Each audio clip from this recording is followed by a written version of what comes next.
نشكر رئيس الاتحاد وكذلك وزير الشباب وزير الرياضة على المبادرة هذه، وكذلك الاستقبال اللي كان في المستوى والروح الأخوية اللي جرى فيها هذا اللقاء.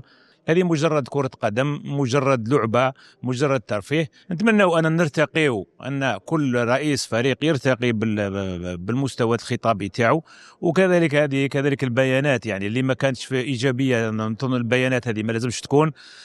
كل واحد عنده حق يراسل الاتحاد الجزائري كرة القدم. الاتحاد الجزائري فاتح من خلال الرئيس نتاعو كذلك الأمين العام فاتح المنبر هذا، الكل عنده واحد احتجاج يتقدم وراح يلبيو المطلب تاعو وتكون الامور واضحه. La rencontre d'aujourd'hui a déjà il y a une amorce باش نتكلموا على ايضا تنظيم الموسم الرياضي المقبل. Ça c'est important. Donc avant le finish, l'entame déjà sur la discussion pour aborder donc la saison prochaine.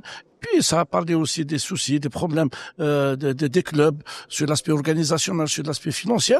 Et là, donc, on a retenu donc l'écoute et on a retenu la disponibilité de Monsieur le ministre des Sports, président de la Fédération algérienne de foot. Voilà, je pense que c'est des rencontres comme ça, donc qui permettent un peu à tout le monde de discuter, d'aborder donc certains aspects. يكون تشاور، يكون حوار، يكون تفاهم. Et la finalité, c'est de rester unis et de travailler باش مصلحة البلاد تكون